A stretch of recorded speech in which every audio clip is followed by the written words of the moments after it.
Hello everyone and welcome back to Nagash channel dedicated to Age of Sigmar, and in this video I'm going to give you my quick thoughts on the new release coming out for the Slaves to Darkness, which I think we can all agree is a long awaited one.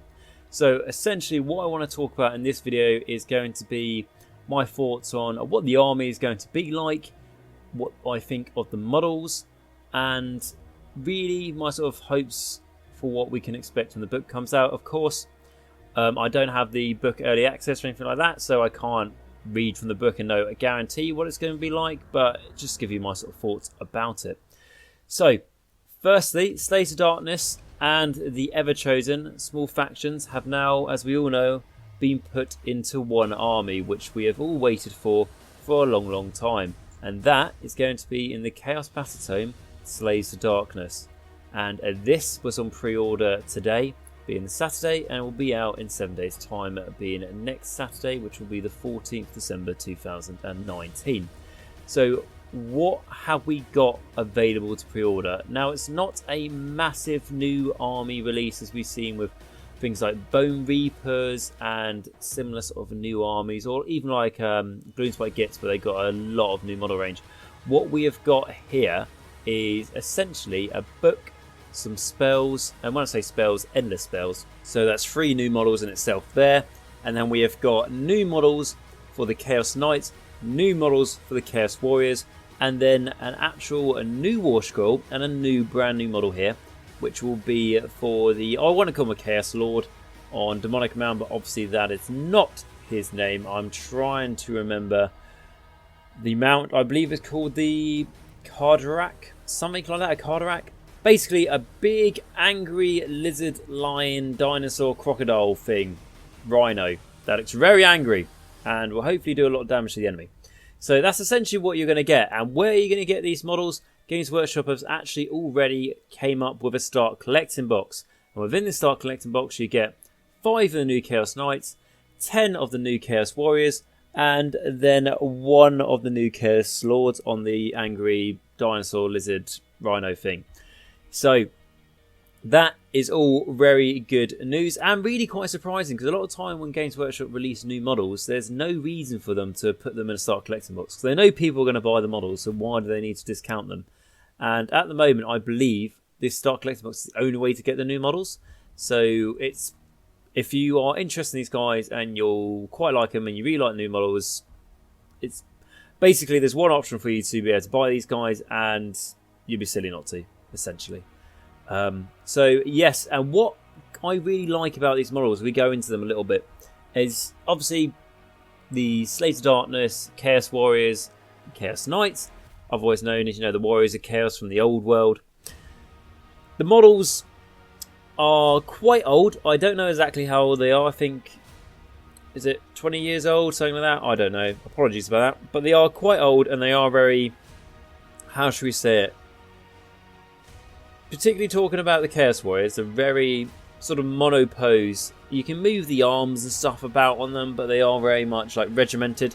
And to be honest, I really like the Slaves of Darkness aesthetic and the Warriors of Chaos aesthetic. I really like the big evil knights in really thick armor. Like, it's just, you're talking about, your typical sort of fantasy bad guys, especially in Warhammer. A Chaos Warrior comes to my mind. The very stereotypical look. And the great thing about these new models is these new models are a lot more dynamic. They look like, the knights look like they're more sort of like jumping through the air, all this sort of thing, galloping a lot more than the older ones. The Chaos Warriors have got like a swinging out their shields. They're like throwing their maces in the air. They look like they're about to get ready for an impact of a charge, or look like they're about to charge themselves. They've got heroic poses, all those sorts of things. But they all fit the same aesthetic as the Slaves of Darkness, Chaos Warriors and Chaos Knights that we've had for the last 4 years, and obviously even longer in the Warriors of Chaos of the world there was. It fits that same aesthetic. The only thing they've added onto it is a sort of they've got more on the Ever-Chosen side. They've got more brass armor on them, gold armor, more chaos symbols. More sort of linking to what the Varangard and what Archaon looks like. And that's the sort of aesthetic they've been added onto the Chaos Warriors, plus their more sort of exciting poses, if you like, more epic poses. but they will still look exactly the same. Like the helmets pretty much all look the same. There's a few different ones. A few bear heads look quite cool. Some guys that remind me of some TV and film programs, but they will all fit in to your current Chaos Warrior armies. And that's what I really like. I mean, of course, I'm not going to know this until I personally build my warriors that I'm going to get and then stick them into my Chaos Warrior unit. I may look at it and go, nah, it just makes some old ones look crap. That may happen, but from what I can see from pictures, they look like they'll fit into it. They look like the same sort of size, which is really, really cool. And if you've already got loads of Chaos Warriors and you think, oh, well, I don't really need any more, that sort of thing. I've already got, I don't know, 60 or something, which would be more than enough, more than likely. You know, these Chaos Warriors here, each one of them makes a great champion for your unit. Definitely. And that's what I really, really like. And that's the same with the Knights as well. They've got that really traditional Warriors of Chaos look to them, Slaves of Darkness look to them. Like the horses will fit in everything. They all, you know, make the older horses not look as good, but they still fit the aesthetic, which is really, really, really cool. And there's even things which just like the big sort of like shoulder pads and stuff like that, and the fur on the back of the cloaks for the Chaos Warriors. You know, the spikes and the horns. The swords are still the same. Shields are very similar. All these sorts of things. Something what's really cool and different with the new Chaos Knights, though, is their capes are awesome. So that is what I think of those models. And then going on to the newer model, which is the Cartridge Rack, or whatever his name is, the Chaos Lord on top of his lovely mount. Like I say, really, really, really like this model. And the great thing about it is I don't really like the guy with the bear head, and you can give him a helmet. So, brilliant. There's two ways you can build this. When I say two ways, I mean just give the rider a different helmet, can't you, the Chaos Lord? But this mount is one of the coolest mounts I've seen for a long, long time. It's as... I like this mount as much as the skeletal horse thingy for the Bone Reapers, which I've forgotten the name of now. Which I said then I really liked. That was my favourite mount, and I didn't think there was going to be a mount that I was going to like as much as that anytime soon. And well, I was wrong, because this one is absolutely great. It's absolutely massive as well. It's, you know, it's a solid, decent character on a dinosaur, crocodile, rhino thing that you could all hope for, really. And yeah, it's lovely. When I say it's massive, I mean, you know, same as like a Lord Citizen on Dracoff sort of thing. That sort of size. And yeah, absolutely love this. I'll be honest, I haven't dived all fully into their rules. I know some of their rules are available now, and I could do that. But really, for you guys, I want to wait until I have the whole book in front of me, because I could look at something to War Scroll and I could say, oh, that's not very good. That's crap. And then I actually get the book and go, oh, actually, that War Scroll teamed with this battalion ability and this allegiance ability makes it really good. So, yeah, I'm going to hold off on that just for now. But, yeah, I do really, really like the models. And, yeah, the Chaos Lord is awesome. Just a big, solid unit. Like, this looks like it could fall off the table. And apart from the tall axe, it would just... And the okay, if the mount fell off the table, it would bounce back and just say, like, it would defy gravity sort of thing. Okay, so that's what I really like about the models. What else can I say about the models? Now, they are going to be easy to build kits. So, they are monopose. I don't know if that's the same for the new Chaos Lord. I presume it will be, from how he looks. So, what do I think of easy to build? I think, personally, I at first was not happy, because I really like doing customization for my models, like I am doing for my Slaves of Darkness as well.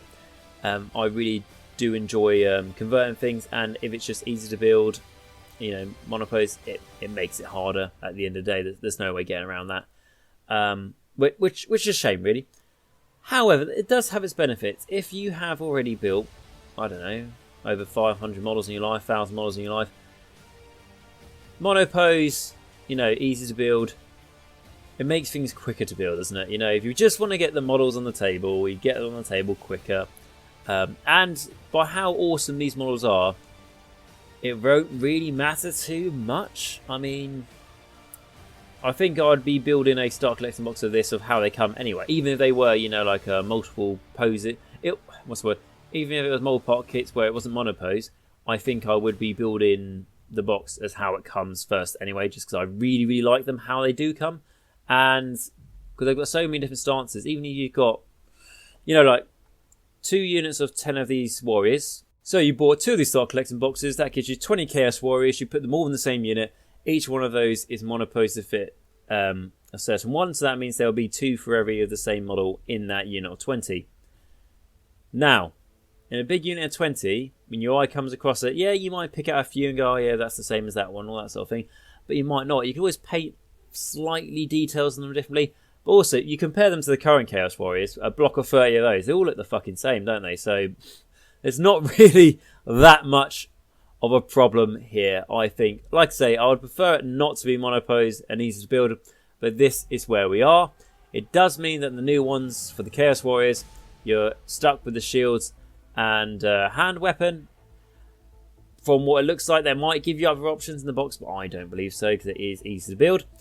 However, I think the shield and hand weapon, unless things change in the new book, is the best option anyway. I think that 5-up mortal wound save, especially in the game now in Age of Sigmar, is just too good to turn down. That's my own honest opinion, so I think they've picked the best ones here.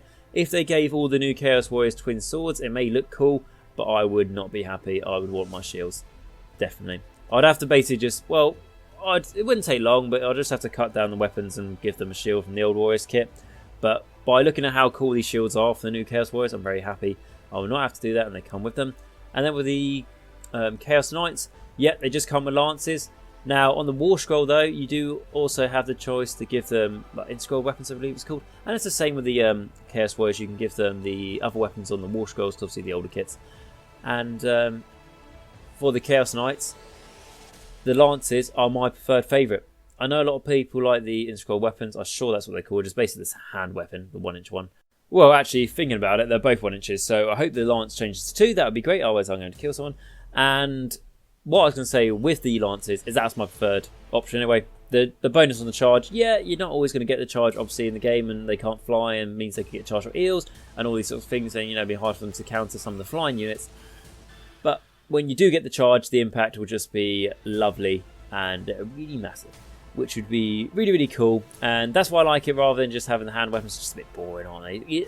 They're averagely better overall for all the circumstances, but not nearly as good on the charge. And you want to have, for me anyway, I want to have that bit of excitement trying to get that charge. And yeah, it's annoying when you don't get it, but I'd want to. And that is why I'm glad they come with the lances. Also, lances look a lot cooler.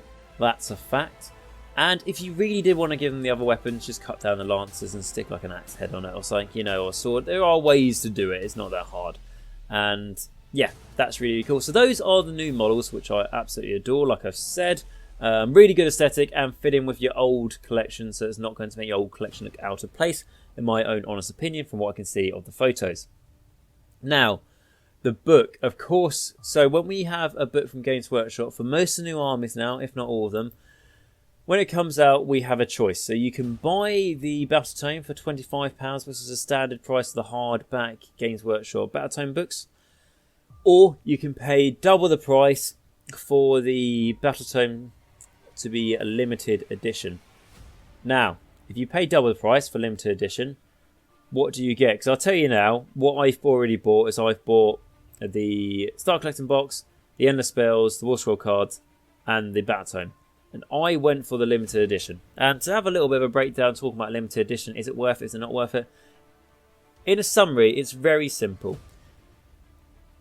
If you want to know, should I get the limited edition or the standard edition, purely based on, what extra do you get in the, limited edition? Is it worth the extra money?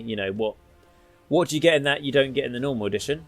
If that's the question you're asking me, get the normal edition. Do not pay double the money for the limited edition. If you are expecting to get something doubles your money's worth, which is fair enough to be fair, because £50 for one book's a lot of money, you don't get that. You get a little bookmark that just goes in there that's attached to the pages.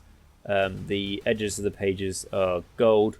The cover is a nice sort of smooth, I don't know the best way to describe it. It's a very nice, it feels like an expensive book. It's got a very nice feel to it and it's lovely. But if you want to know, is it worth it, for money value? No, it's not worth it. Get the normal edition. On the back note of that though, why did I get the limited edition if I say it's not worth it? The only reason to get a limited edition Battletome or in any other books, in my opinion, is if you absolutely love that army.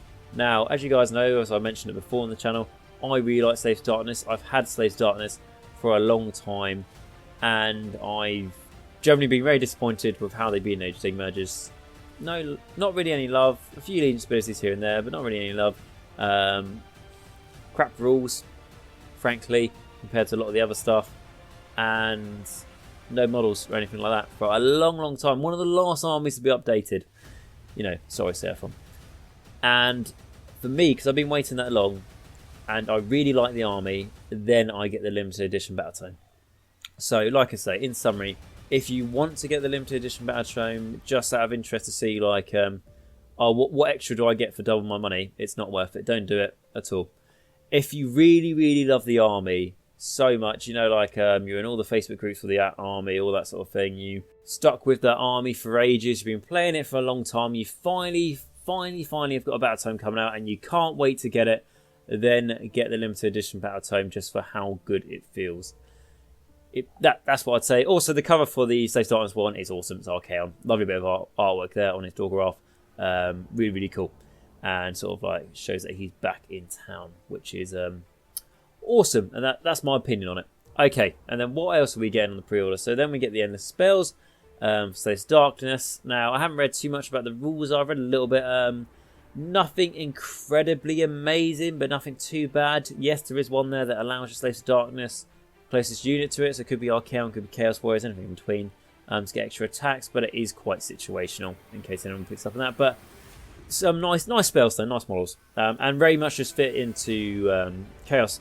And the lovely part of it is that it doesn't fit a specific god. If you wanted to paint it up like that, you can, but it's just Chaos Undivided, and that's what I love about this new book as well. It's just, even though I've painted up my Slaves to Darkness to be Slaanesh themed, I love the idea that it's undivided attention and everything, and it's nice that that theme is carried through it. And yeah, that's cool. So yeah, you get the 3 endless spells, and then you get War Scroll cards, which obviously will run out at some point. They're not there forever, so if you do want War Scroll cards, get them now while you can. That's what I'd say. And just lastly, no terrain piece for the Slaves to Darkness. Now, I'm not going to spend a long time playing about there's no terrain piece, because the Cities of Sigmar and the Uruk War clans didn't get terrain piece or endless spells. So I'm not going to complain really, but it's just weird that they got endless spells and not a terrain piece. I just thought that's a bit odd. But here we are. But no, so that's what you got. And like I say, I got limited edition Battle Tome, the Star Collecting Box, the spells, and the War Scroll card pack. Because I just had to get the whole thing. I mean, I got a bundle that was called the Path to Glory collection. And then I got the Star Collecting Box on top of that. And if you're wondering, oh, that's a bundle, it sounds like there's a deal. No deal on this bundle. That's the standard Games Workshop bundle. They just save it all into like one click for you, so you don't have to spend multiple clipping, because that is how nice they are. I don't want you to hurt your little finger rather than actually save money. So yes, that is that. Now, that's really what I wanted to say for these guys, talking about what's coming out for them. And then what do I think of how they're going to be in the game? Now, I'm not going to spend long talking about this either, because quite frankly, I haven't looked through the Battle Tome yet. I know you can go on to YouTube and you can, you know, look at the man who reads book. He does a great job, and just flick through the pages. You can see what he's talking about. But I can't do that. And for me personally, I like looking through the book myself. So that's why I'm just going to talk about my thoughts about them before I get my hands on the book, essentially. I believe that they will be strong, but not overpowered, not even close to how Slaanesh is. Even that Slaanesh, I believe, will get a hit in FAQ. And I don't think they will be an auto-choose like the Bone Reapers. And when I say auto-choose like the Bone Reapers, what I mean is that in the Bone Reapers army, Battle Tome, if you open up and look at the legions within it, so like the mini allegiances, and then there's one, I can't remember what it's called, it's the one where like the bones are like charcoal or something, or fossilized, and that means that your whole army gets +1 to save. Now, there are other legions you can choose from, and some of them are okay, but +1 to save, it just means that you just shut the book and go, yep, that's the one I'm taking. That's just how good it is. And as good as that does sound for your army, I personally don't like it when the rules are written like that. Because for me, it's a case of, well, I want to have a choice. I want to have that bigger, oh, I don't know what to go for. Do I go for this one, that one? When I just read, like, oh, that gets you +1 to save your whole army. Yeah, I don't really need to know what the other ones do. One of them gives you Run and charge, yeah, that's good, but not quite as good as Pluffing to save, because especially with an army that has generically 4-up saves and some 3-up saves, yeah. Absolutely ridiculous. And that's why I think Slaves of Darkness will... I might be wrong, there might be an auto-choose, you know, like a dedicated god or like undivided one. Legion, whatever it's called, within Slaves of Darkness, Battle. I might be completely wrong, but I don't think there will be. And when I say strong but not overpowered like Slaanesh, what I mean is I think they won't be as point and click like Slaanesh, where you know you just send 3 Keepers of Seekers up to your enemy like turn 1, turn 2 and just ruin your enemy's day and make the game really not interactive and make that person not want to play Age of Sigmar again. What I believe these guys are going to be is very tactical. I think there's not going to be a straight out army build, not initially anyway, and again I may be wrong on this, but that's how I believe. Something like, oh yeah, just take the Keeper's army or something. I believe these guys will be a lot of experimental playing, similar to what Skaven were. When Skaven came out alongside Flesh-Eater Courts, everyone rushed to Flesh-Eater Courts first, because Flesh-Eater Courts is very much just build the dragons, build the Terrorgeist, and that's your army. With Skaven, there was a little bit more playtesting, and it was a very clever book, and I'm hoping this is going to be similar. As there's a lot of, as we know, like in the when you set up your army, well, when I say set up, I mean when you create your army, this thing's probably a better time saying it, like you can dedicate a lot of the units in this book to certain gods. And depending on what units are dedicated to what gods, and what chaos, like lords who are leading those units, or heroes dedicated to those gods, they can give a different effects. You can have your Zeech ones for holding objectives, your Khorne ones for being able to attack, better than the rest. You have your Slaanesh ones for objective grab and all that. There's a lot of tactical uses here, so I think this will really, really reward tactical gameplay, rather than just, just charge everything. And don't get me wrong, some charge everything armies are fun, aren't they? Like Iron Jaws and whatnot, but for this, I think it will be cool to see a different kind of approach, especially compared to the rest of the Chaos armies. And yeah, that's what I believe it is. So I believe it will be... I reckon this could win tournaments. I reckon this could go 5-0 without even playing the army myself and the new rules or looking at the new rules. I'm going to say that. I believe it can go 5-0. But I don't think it's anyone can take this to their first tournament and go 5-0. Like, I'm not saying there's an army out there that can do that, but there are armies that would stand a better chance. Shall we just leave it at that bit? And this army require a fair bit of experience playing it. I think like you're not just going to pick it up in your first or second game and start winning all your games. Nothing like that. I think it is going to take dedicated time. But when you get used to the army, you get the proper hands on with it, I think you could do great things with it. And that's what I really like. I don't like armies that are just too easy to win with or anything like that. And I'm not saying like I'm really, really good. I went to my first tournament for a long time a few months back and won 1 out of 5 games. And the next one I went to, I won 3 out of 5 games, which I was really happy with. But I'm not an expert, at competitive play at all. But I think that this game will reward the dedication to learning the army rather than just it's an easy army to win with. And that's what excites me about it, and I can't wait to read through that Battle Tome on Saturday. So, yes, guys, I'm very much looking forward to do that. And when I do have a look at the Battle Tome, I'll give you my thoughts as well. And that is pretty much it. All I wanted to say. Just a couple more things. I've heard Archaon, though, is 800 points, and he better be worth it. And Varangard are 300 points, and they better be worth it. Otherwise, screw Games Workshop, because they've disappointed me twice on those 2 models now. But we'll leave that until I can actually look at the book, shall we? Right, guys, so I thank you very much for watching this. And, yeah, it's been a great joy looking at the Slaves of Darkness coming out. I know I've only given my, sort of first impressions of them, really, really late. And I was there for the preview. Blood and Glory was Slaves of Darkness, and literally the atmosphere in the room was absolutely amazing for these guys. Everyone couldn't get enough of them. Everyone actually loved how they looked. And everyone's really, really excited for them. And on that note, guys, I'd love to hear your thoughts about them. Please let me know down in the comments. Are you going to get them? Are you thinking about getting them?